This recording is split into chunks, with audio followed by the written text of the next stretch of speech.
Olá, é um prazer estar mais uma vez com vocês. Eu sou o professor Dr. Leonardo Finelli, psicólogo e pedagogo, e estou aqui para dar sequência na nossa disciplina de trabalho final de curso da pós-graduação Lato Sensu em Educação Profissional e Tecnológica. Essa pós é ofertada pelo Instituto Federal do Norte de Minas Gerais e FMMG.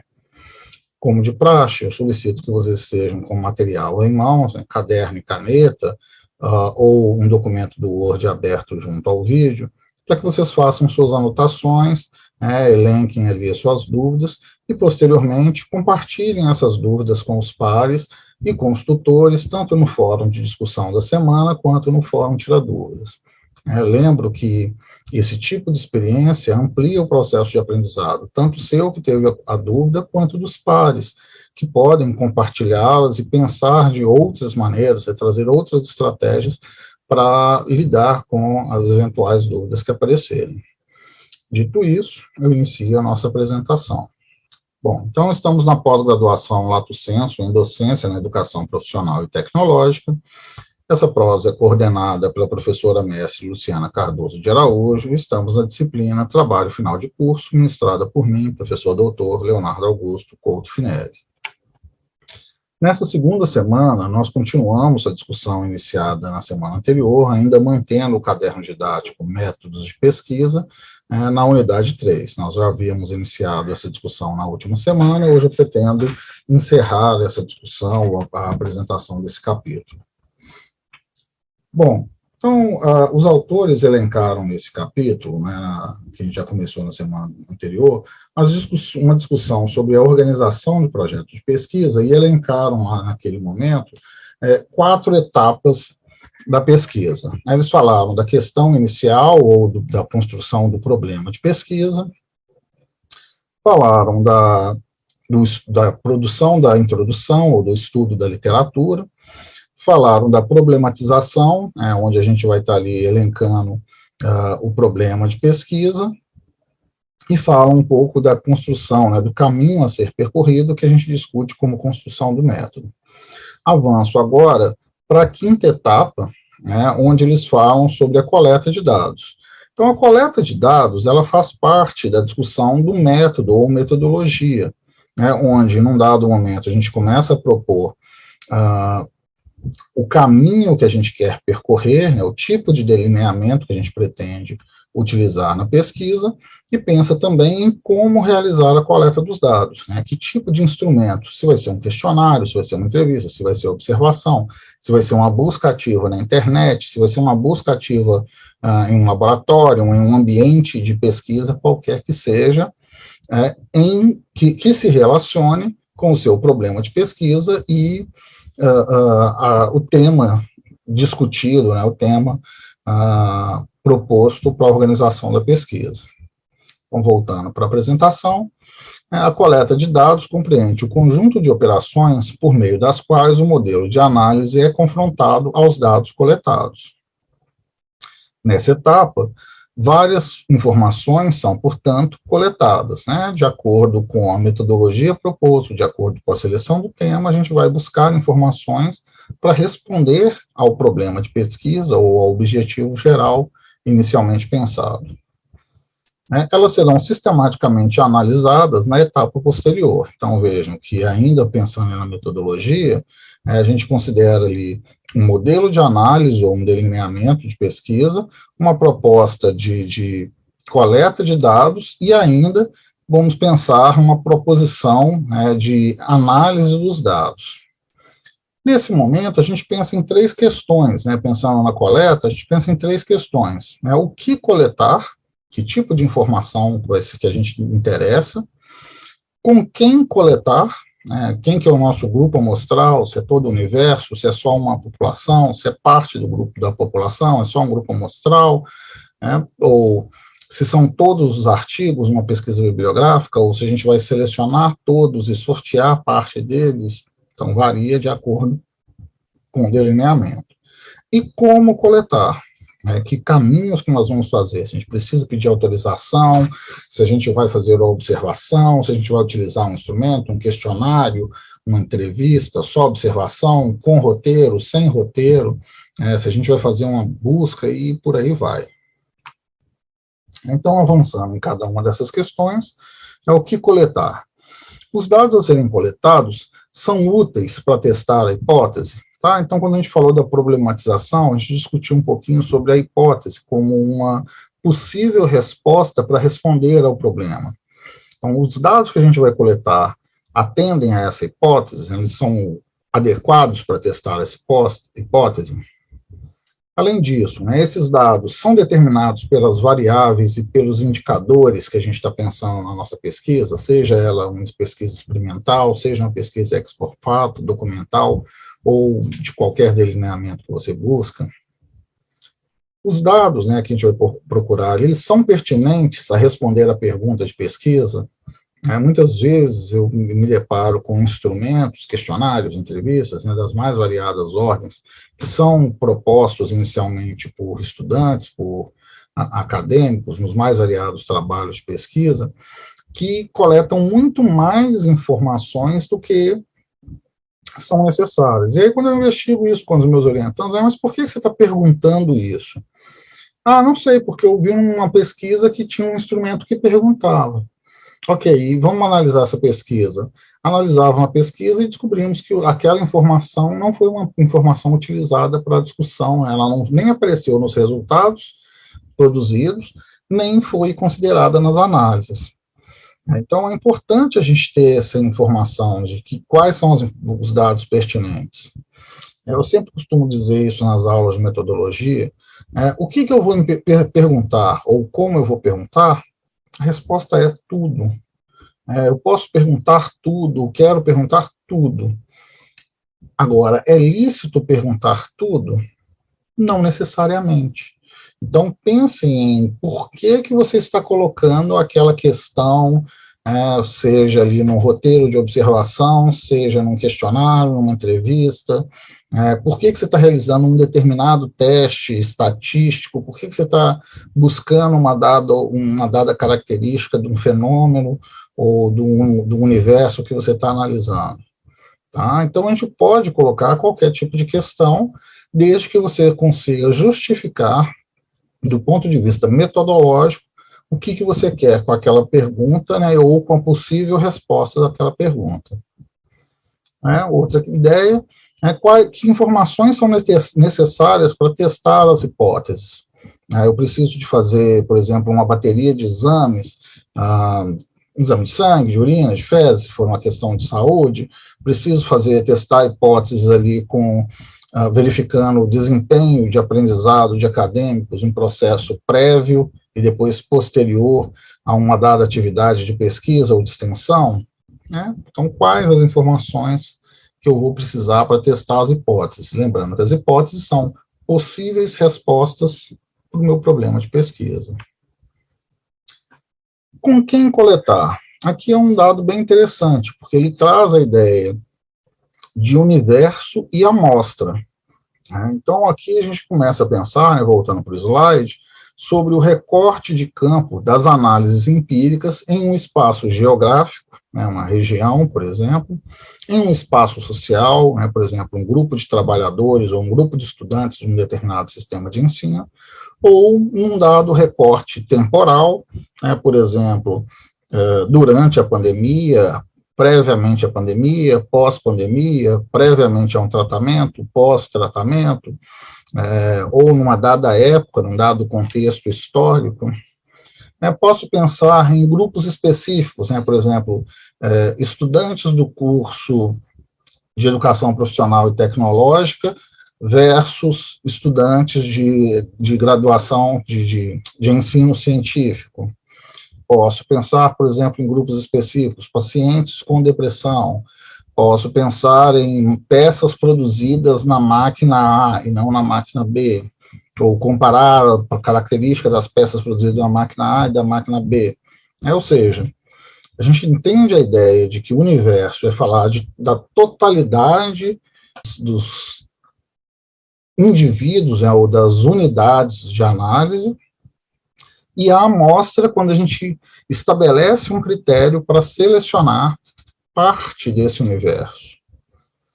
Então, de acordo com o caso, o pesquisador poderá estudar a população total, né, o universo, ou somente uma amostra representativa, tanto do ponto de vista quantitativo, né, e aí a gente utiliza estatística para definir, ou ilustrativa, né, uma amostra, por exemplo, selecionada por conveniência, que vai nos dar um dado mais qualitativo da população-alvo. Nesse caso, algumas questões a serem consideradas, né? Então, considerar as informações sobre a unidade de coleta dos dados, se vai ser um indivíduo, se é uma instituição, se é uma associação, se é um município, se é uma região, se é um país, etc. Né? Que tipo de delimitações a gente vai dar ao campo de análise, né? Então, é pensar, por exemplo, nos critérios de inclusão e nos critérios de exclusão. E observem que isso pode parecer bastante simples em termos do termo, né, considerando a ideia do termo utilizado, critério de inclusão e critério de exclusão, mas não é tão simples assim. Universo é a totalidade. Critérios de inclusão é pensar o que os indivíduos desse universo têm, né, quais as unidades, o que características as unidades desse universo têm que podem ser inseridas no seu grupo amostral. Critérios de exclusão não é o oposto da inclusão, é pensar nas características de possíveis unidades que façam parte desse universo, mas que foram excluídas. Então, por exemplo, nós trabalhamos já no passado, orientei pesquisa no passado, sobre percepção de alunos universitários quanto ao atendimento educacional especializado a indivíduos com necessidades educacionais específicas. Quem era o nosso universo? Qual era o nosso universo? Os estudantes de uma dada universidade. Então, qual que era o critério de inclusão? Teria que ser estudante daquela universidade e teria que ter uma necessidade educacional específica. Qual? Qualquer uma. Porque a gente quer avaliar esses estudantes que tinham uma necessidade específica sobre a percepção que eles têm sobre a forma como é dada a assistência pela universidade. Só que a nossa coleta foi dada, foi realizada por um questionário. Então, o critério de exclusão, já que ele tinha que ser universitário, estudar naquela universidade, ser universitário e ter uma condição de necessidade educacional específica, como o nosso instrumento era um instrumento lápis e papel, um questionário que o indivíduo tinha que responder, eram excluídos indivíduos cegos. Por quê? Porque esses indivíduos não conseguem, o nosso instrumento não atende à necessidade desse aluno. Mas você poderia fazer a leitura para ele. Sim, é uma escolha metodológica. Eu poderia colocar os meus estudantes para fazer a leitura, ou utilizar, por exemplo, esse questionário, ao invés de lápis e papel, apresentado num notebook ou num tablet, com um fone de ouvido e um aplicativo que fizesse a leitura do questionário para um indivíduo cego. Nós não dispunhamos o recurso para tal, então a gente optou, uma questão metodológica da pesquisa, em excluir esses indivíduos.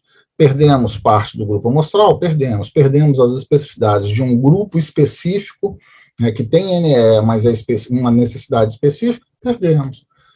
E isso é uma limitação que a gente elencou na conclusão da pesquisa. Seguindo, quantos indivíduos ou instituições desse universo que a gente quer considerar? Então, por exemplo, uma outra pesquisa foi sobre a percepção de professores do sexo masculino que lecionam na educação infantil. A gente não trabalhou com indivíduos, a gente pegou a totalidade dos indivíduos docentes das diversas instituições de ensino públicas de um dado município. Então, pegamos um município, diversas unidades de ensino, diversas escolas. Nem todas as escolas tinham educação infantil, então essas já foram descartadas. As que tinham educação infantil, a gente foi atrás dos professores homens, dos professores do sexo masculino. Mesmo desses, tinham escolas que não tinham professores do sexo, com educação infantil e que não tinham professores do sexo masculino. Também foram excluídas. Então, quantos? Vai ser a totalidade, nesse caso, a gente pegou ali a totalidade do nosso universo. Eu poderia pegar um grupo amostral estabelecido estatisticamente, né? Em uma das minhas pesquisas de mestrado, eu estava fazendo uma avaliação do desempenho cognitivo de estudantes do ensino fundamental do município de Belo Horizonte. O universo era muito grande. Aí eu fiz o cálculo estatístico e ainda assim cheguei num grupo amostral de cerca de 2.786 sujeitos. Ainda ficou, né, para a característica do instrumento que eu estava utilizando, algo muito grande, né, uma amostra muito grande, que seria, sim, representativa do ponto de vista quantitativo, em função da utilização da estatística para definir esse número, a partir do número de matrículas da Secretaria Municipal de Educação, porém, ainda um número inviável, né, então isso acabou atrapalhando, né, inviabilizando essa pesquisa. Qual é a área geográfica a ser considerada? Vejam, falei de um município de Janaúba, falei do município de Belo Horizonte. A região geográfica vai falar da facilidade ou dificuldade do pesquisador de acessar essas informações, de acessar o universo ali ou os dados que quer analisar. Qual o período de tempo a ser levado em conta? Eu vou fazer a coleta no intervalo de 2 meses, de 1 mês, de 6 meses, de 1 ano. Isso varia também em função da especificidade do fenômeno, da unidade de análise que eu quero pesquisar. Qual o prazo de execução da pesquisa? E aqui a gente tem um dado muito importante. Eu falei na aula anterior, não custa reforçar, o mestrado duram 2 anos. Então, a gente tem mais ou menos 1 ano para trabalhar com coleta de dados. Doutorado, 4, a gente vai ter cerca de 3 anos para fazer isso. Uma especialização, a gente vai ter cerca de 2 meses. Então, eu não posso pensar numa estrutura, numa metodologia, numa estrutura de pesquisa que leve muito tempo para coletar os dados, para executar a pesquisa. Tá? Então, é possível fazer experimentos? Desde que sejam experimentos de curto intervalo de tempo para atender a demanda da pós-graduação. Como fazer essas coletas? Então, agora eu entro na especificidade dos instrumentos. Então, falando aí dos instrumentos de coleta de dados, a gente tem que pensar num instrumento que seja capaz de fornecer as informações adequadas e necessárias para testar as hipóteses. Por exemplo, um questionário, um roteiro de entrevista, ou um roteiro de observações. Além disso, esse instrumento ele tem que ser testado, a gente chama de estudo piloto. Normalmente a gente faz isso para o mestrado ou para o doutorado, para a pós, a gente não vai ter tempo. A gente verifica, seja com um grupo de especialistas, seja com um grupo de sujeitos semelhantes ao do grupo amostral, então quero fazer a pesquisa lá, como eu disse, com professores. Eu faço com professoras do sexo feminino. Por quê? Porque elas não fazem parte do meu grupo amostral, eu não corro risco de estragar a minha pesquisa. Ou faço com professores que trabalham com a educação fundamental e não a educação infantil, porque eu não posso perder, eu não tenho muitos professores, eu não posso desgastar minha amostra fazendo esse estudo piloto. Por outro lado, na pesquisa anterior, na outra pesquisa que eu propus, que eram educação infantil, estudantes de educação infantil de Belo Horizonte, eu estava falando de um universo lá de cerca de 160 mil alunos, fazer uma pequena pesquisa prévia ali para testar o instrumento com cerca de 10 ou 15 alunos, não causou prejuízo, até pensando que meu grupo amostral teria 2.786 sujeitos. Tá? Então, isso varia, essa possibilidade de fazer um teste, um estudo piloto para testar o instrumento, pode ser interessante em alguns casos e nem tanto em outros.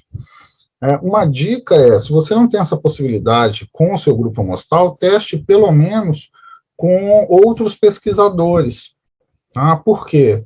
Porque outros pesquisadores vão te auxiliar a verificar, por exemplo, erros de digitação num questionário de pesquisa, ou duplicidade de questões, ou carência de algum tipo de questão ou de informação. Então, a gente faz o teste para verificar a adequação do instrumento.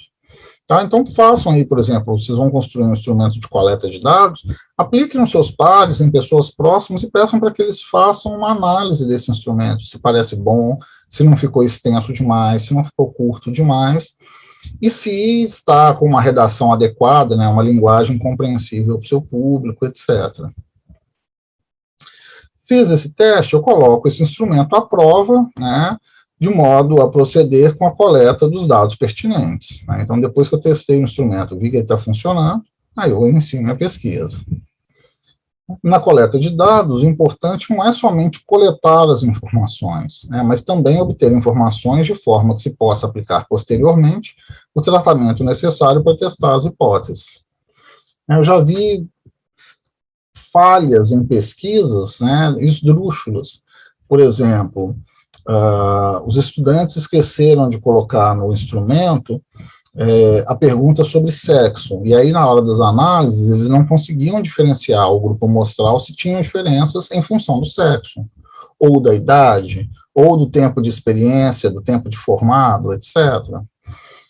Já vi instrumentos que os alunos replicaram algum instrumento, um questionário ou um roteiro de observação que já estava descrito na literatura, e isso é muito bom, porque nos possibilita ali pular a etapa de estudo piloto, afinal o instrumento já foi testado e já está publicado, só que na hora que eles foram transcrever o instrumento para o formato lá de Word, para depois eles fazerem a impressão, eles deixaram de colocar uma pergunta, né, omitiram uma pergunta, invalidou o instrumento, estragou, danificou o instrumento, invalidando a sua utilização. Então, às vezes, é importante ficar atento, porque não é só coletar, mas na qualidade das informações que a gente obtém para fazer as análises que a gente deseja posteriormente. É por isso que na aula anterior, um dos vícios de pesquisa que os autores elencam é considerar a ideia de fazer coletas muito apressadas antes de estabelecer o problema de pesquisa, né? Porque é por ele que a gente baseia toda essa seleção. É necessário antecipar, desde a concepção do instrumento, o tipo de informação que ele permitirá oferecer e, consequentemente, o tipo de análise que deverá ou poderá ser feito posteriormente. Então, por exemplo, um questionário ou uma entrevista com muitas perguntas abertas me dão uma possibilidade de análise qualitativa maior, porque eu vou ver profundidade, né, ou qualidade das informações, né, as impressões do sujeito. Se eu quero esse tipo de informação, questões abertas. Se eu vou fazer, por outro lado, análise com um grande grupo amostral, é preferível limitar as possibilidades de respostas em categorias, questões fechadas de múltipla escolha. Assim, a gente consegue ter respostas mais claras, porque mesmo que você coloque lá uma escala Likert, né, do tipo não gosto, gosto pouco, indiferente, gosto muito, né, ou qualquer outro tipo de variação da Likert, ou com um conjunto de respostas e elenque lá uma possibilidade de outros, eu já tenho a análise de um conjunto de respostas categorizado, que facilita a minha investigação. Então, a escolha entre diferentes métodos de coleta de dados depende das hipóteses de trabalho e da definição dos dados pertinentes decorrentes do problema de pesquisa.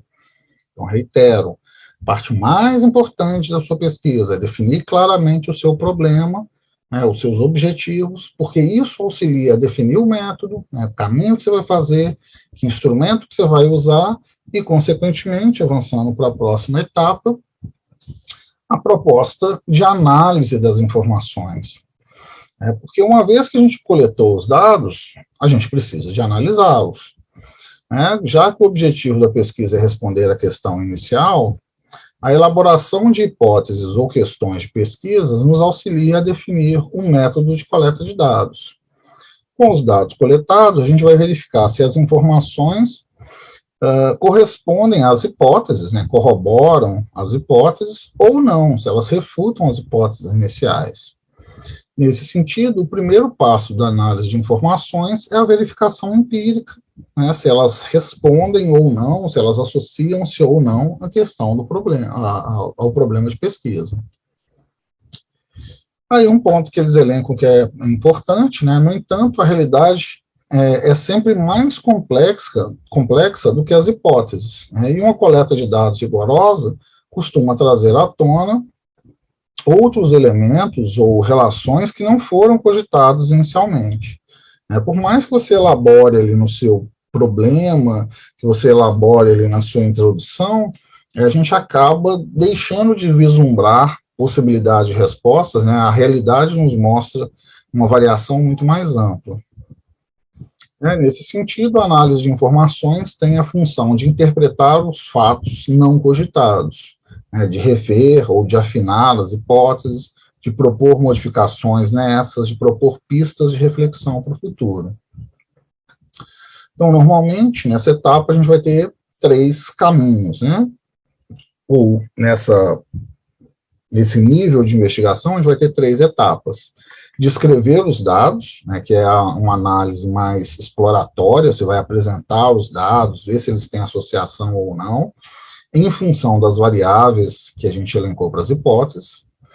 Mensurar as relações entre essas variáveis, então, além de perceber se existe uma relação, estabelecer se é uma relação de causalidade, qual o dado, por exemplo, quantitativo de um impacto de uma para gerar a outra, qual a probabilidade que um dado fenômeno A leva a um dado fenômeno B. E comparar as relações observadas com as relações teoricamente esperadas pelas hipóteses e mensurar o distanciamento entre elas. Então, você tinha lá uma hipótese, uma possível resposta, tem o dado que te dá uma outra resposta, compara um com o outro e verifica se eles estão próximos ou se distanciam, e ainda acrescento, né, analisa isso à luz da literatura que você está utilizando para construir a sua introdução. Então, se o distanciamento é nulo, né, as respostas dos sujeitos, os dados aferidos, batem direitinho ali com a hipótese inicial elencada, né, ou muito pequeno, pode-se concluir que a hipótese se confirma. Se, por outro lado, há uma distinção entre os dados considerados e os dados verificados na prática, a gente precisa, então, examinar de onde vem esse distanciamento para tirar as conclusões apropriadas, né, muito provavelmente da refutação da hipótese.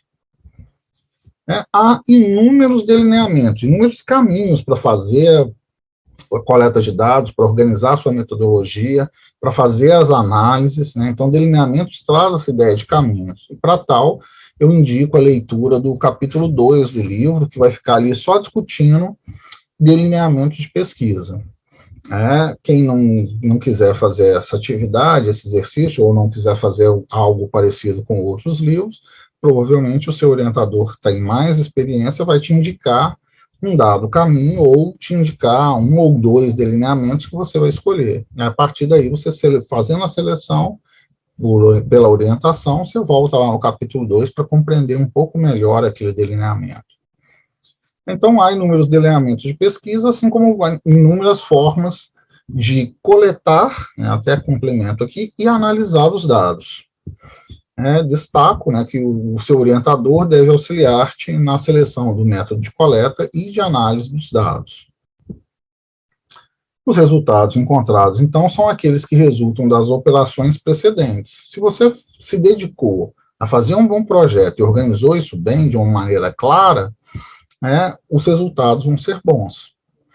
É igual pensar numa receita de bolo. Você tem lá um manual, um livrinho que diz a receita. Ele considera os ingredientes, você tem a caixinha lá que já é a indicação do bolo que você quer fazer, tem os ingredientes, tem o modo de preparo. A metodologia diz desse modo de preparo, o caminho a ser seguido. Minha sugestão sempre para vocês pensarem em metodologia é escrevam sua metodologia e depois passem para um colega da pós-graduação fazer a leitura da sua metodologia e pedir para ele te explicar. Se ele te explicou exatamente o que você estava imaginando, ótimo, sua metodologia está bem descrita. Se ele te explicou de uma maneira diferente do que está na sua cabeça, ou se ele teve dificuldades para explicar, ou se ele sentiu alguma lacuna, são os pontos que vocês vão precisar trabalhar e burilar para corrigir a sua metodologia. Tá? Então, os resultados são frutos dessas pesquisas, são frutos dessa elaboração precedente, e esses resultados vão ser comparados com os resultados já encontrados na literatura e com aqueles esperados nas hipóteses, de modo a chegar a conclusões sobre a nossa pesquisa. Então, de maneira similar, a quarta etapa é a construção de um modelo de análise, a quinta, então a gente já está falando do método, como que a gente vai analisar, aí a gente avança para a coleta de dados, avança depois que os dados são coletados para análise das informações, aí já é escrita dos resultados e discussão desses resultados, e por fim fechamos retornando às conclusões. Lembrando que a cada etapa a gente sempre precisa, que as etapas que se sucedem estejam conectadas com as etapas anteriores, estejam vinculadas às etapas anteriores, tanto no sentido da execução, quanto da capacidade de publicação, de explicação que ela oferece. E, por fim, as conclusões, a sétima etapa das conclusões. Então, a conclusão comporta 3 partes. É a síntese das grandes linhas de pesquisa, que é onde você apresenta a questão de pesquisa, então você retoma. Então, como proposto, o problema de pesquisa foi tal. E a sua resposta. A partir desse problema de pesquisa, os resultados encontrados foram esses. Então, apresentou o problema e o resultado. Normalmente vai ser o seu primeiro parágrafo da sua conclusão. Pode discutir no parágrafo seguinte o campo de coleta de dados, os métodos escolhidos, a forma de realização da coleta. Então, a pesquisa tinha essa finalidade, chegou a esse resultado. Foi feita dessa maneira, com esses sujeitos, nesse momento, com esse instrumento e por aí vai. Apresentar as características da hipótese, da hipótese ou das hipóteses que foram ou não verificadas. Reitero, mesmo que a gente não ache o resultado esperado, isso é lícito de publicação, para que outras pessoas não cometam as mesmas falhas ou melhorem o processo, e comparar os resultados esperados pela hipótese com os obtidos, bem como fazer uma breve descrição das principais distâncias encontradas. Então, falar ali que os resultados foram esses, os que se esperavam eram A, se encontrou foi B, o que corrobora a hipótese, ou refuta, ou mostra ali um distanciamento que possa ter sido fruto de, aí descreve o fenômeno que levou à diferença. É importante também considerar novos aportes do conhecimento produzido. Então, aqui a gente vai apresentar novos conhecimentos relativos ao objeto de análise, assim como apresentar o que se produziu de novo sobre o objeto de análise. Então, o que você tem de novidade, o que você está acrescentando?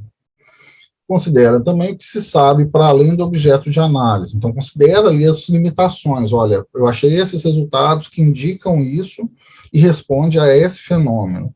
Mas tem essa característica que eu não analisei, tem essa informação que eu não coletei, tem esse tipo de situação que não foi considerada nessa pesquisa e que pode promover resultados diferentes. Então, limitações do seu estudo. E avaliar a problemática e o modelo de análise. Então, a problemática, o problema de pesquisa foi solucionado ou não, o modelo de análise foi suficiente ou não para responder à pesquisa. Não se trata necessariamente de fazer grandes descobertas teóricas inéditas, eu já disse isso também na aula anterior, de grande interesse para a comunidade científica, mas sim de descobrir as novas perspectivas teóricas, mesmo que elas sejam amplamente conhecidas. Lembrem-se, a gente está capacitando vocês, ampliando o desenvolvimento que vocês já têm, as competências que vocês já têm para executarem pesquisas, para executarem extensão, para executarem a gestão na docência em EPT. Então, o trabalho final, que as pessoas às vezes ficam assustadas, muito complexo, não, é só uma demonstração de que você conseguiu integrar os conteúdos do curso e aplicar uma metodologia para uma aplicação prática nesse fenômeno. Reiterando essa ideia, o foco aqui é a formação, é a capacitação do novo pesquisador docente, mais do que o resultado em si. E é preciso elencar também perspectivas práticas, né? A gente deseja que o seu trabalho sirva para alguma coisa, né? Porém, as conclusões de uma pesquisa conduzem raramente a uma aplicação prática clara e indiscutível. É, a menos que você esteja ali publicando para alimentar, né, as demandas de oferta de Nossa Senhora do currículo Lattes, é importante você ter essa clareza de que nem sempre você consegue executar, nem sempre você criou um protótipo, um fenômeno que vai te dar dinheiro, etc. Mas você está contribuindo com a pesquisa, contribuindo com a ciência, ao publicizar aqueles dados. Nesse sentido, como eu falei mais cedo, considere sempre as limitações do seu estudo. Funcionou dessa maneira, com esse grupo amostral, nesse momento, nessa situação. Se eu mudar o sujeito, se eu mudar a idade do sujeito, se eu mudar o meu instrumento de pesquisa, tudo isso pode levar a variações dos seus resultados.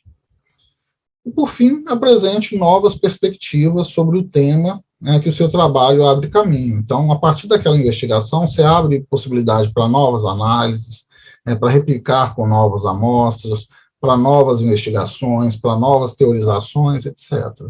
É assim que a gente faz ciência. Espero que vocês tenham gostado, estimo aí bons estudos. Finalizo aqui, então, a apresentação. Eu estimo que vocês estejam gostando, estejam produzindo, né, avançando na produção do trabalho de vocês, e que essa aula os auxilie aí com informações pertinentes para essa construção, né, ou para avançar na construção do projeto, e já começarem a avançar para a coleta dos dados, e aqueles que já o fizeram, né, ou que vão utilizar dados que já foram coletados previamente, avancem para a discussão desses dados, né, para uma apresentação dos mesmos e uma discussão deles, né, de modo a avançarem para as conclusões. Estimo a todos sucesso, compartilhem dúvidas e angústias nos fóruns e vamos continuar avançando. Uma boa semana a todos e nos vemos na semana que vem. Um forte abraço.